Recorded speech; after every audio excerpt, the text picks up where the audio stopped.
Cold metal pressed against my throat before my eyes even opened. I froze.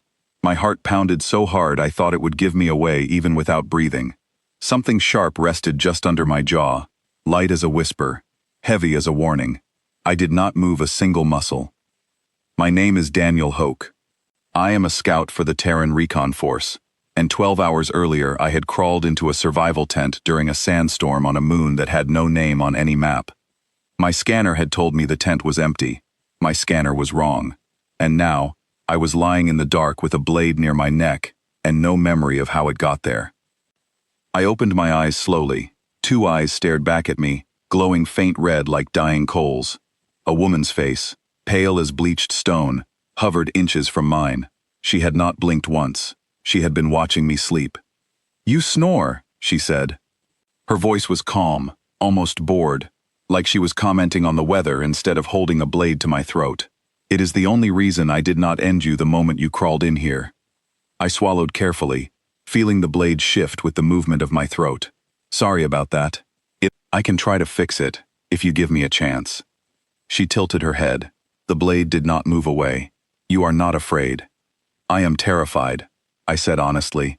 "I am just trying not to show it, because I have a feeling that showing it will not help me right now." For a long moment she studied me, the way a hunter studies something it has not decided whether to kill or to keep. Then, slowly, the blade lifted away from my skin. She sat back, and in the dim light of the tent, I finally understood who I was looking at. Pale skin, sharp cheekbones, eyes that held centuries behind them. Every recon soldier in this sector had heard the name whispered like a curse. Vesa Kale, ruler of the Krell Dominion, called the Endless Queen by her enemies, because no army had ever managed to end her reign. 14 battle groups had fallen trying. And I had spent the night sleeping 3 feet away from her, completely unaware. "You should be dead," she said, almost to herself. "I get that a lot lately," I replied, sitting up slowly, keeping my hands where she could see them. "Mind telling me why I am not?"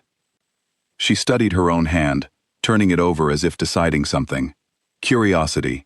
You walked into my tent, mistook it for empty shelter, and fell asleep within minutes, exhausted and unarmed, 3 feet from a queen who has personally ended more soldiers than your entire division has ever lost. That is either the bravest thing I have seen in decades, or the stupidest. Can it be both?" The corner of her mouth twitched, almost a smile, quickly hidden. Perhaps. Outside, the storm had not fully cleared. Wind howled against the tent walls, and sand hissed like static across the fabric roof. I had no weapon within reach. My rifle sat outside, buried somewhere under a dune, useless to me now. If she decided to finish what the blade had started, there was nothing I could do about it. "Why are you out here alone?" I asked, mostly to fill the silence, mostly because silence made the fear louder. Shouldn't a queen have guards? An army? Something? Her expression shifted, just slightly. Something tired moved behind those red eyes.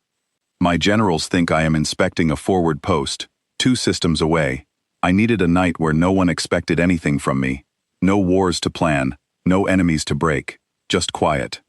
And I ruined that by crawling into your tent." "You did," she agreed. "And yet here you still are, breathing, talking far too much for someone who should be pleading for his life." I managed a small laugh, though my chest still felt tight with tension. "Would pleading help?" "No," she said simply. "It never does. It only makes the ending faster." That should have terrified me more than it did.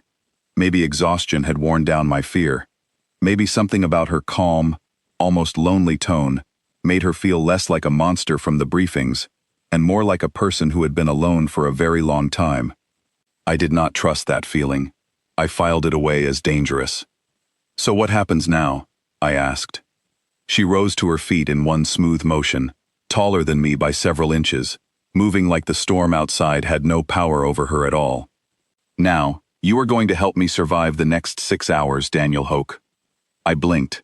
"You know my name. It was stitched on your jacket the entire time you slept beside me," she said dryly. I read quickly. "Fair enough. Why do you need my help surviving anything?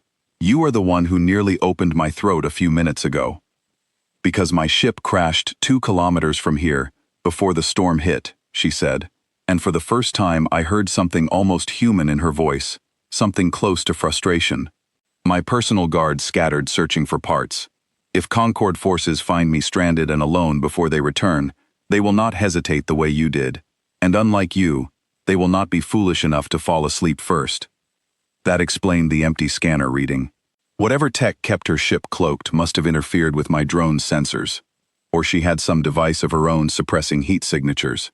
Either way, my mission had just changed from simple reconnaissance to something far more complicated. You want me to help you get back to a ship full of soldiers who would gladly turn me into a trophy, I said slowly. That is quite a request. I am not asking as a queen, she said. I am asking as someone stranded in a storm with no other option nearby. You can refuse.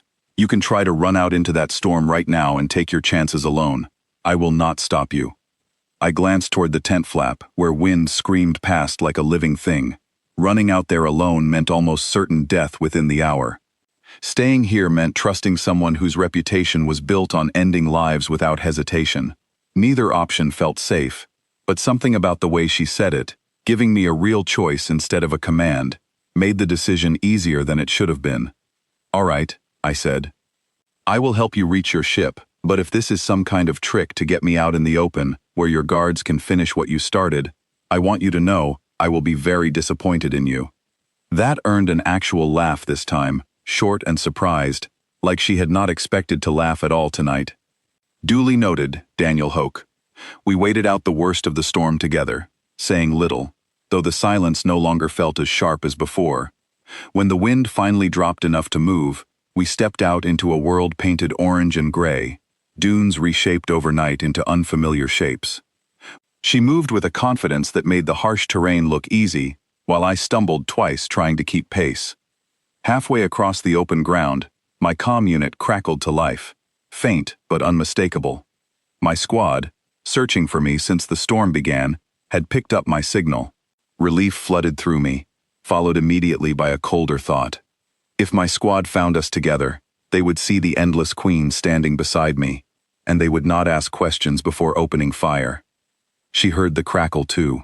Her eyes flicked toward me, calculating, unreadable again, the softness from the tent folded away behind centuries of practiced control. Your people are close, she said. They are. Then this is where we decide what kind of story gets told about tonight. Her voice had gone quiet, careful. You could raise the alarm right now. Call them in. Watch them try to end 4 centuries of war in one lucky ambush. I could, I agreed. Will you? I thought about the blade that had rested against my throat and had not pressed deeper. I thought about a queen who had asked instead of commanded, who had let me choose instead of forcing me. I thought about how easy it would have been for her to end me in my sleep, and how she had not. No, I said. I owe you a favor. Sleeping through an assassination attempt and surviving it feels like it deserves at least one favor in return. Something shifted in her expression, gratitude mixed with disbelief, like she had expected betrayal and received something else entirely. You are strange, Daniel Hoke. You are not exactly ordinary yourself, Vesa Kale. We parted ways at the ridge overlooking her crashed ship, its silver hull barely visible through settling dust, her guards already gathering around it in the distance. She turned back once, before disappearing over the dune. If our paths cross again, she said, it may not go so gently. I will keep that in mind, I answered. Try not to threaten me with a blade next time. Say hello first. It works better. She almost smiled again, then vanished into the haze toward her ship.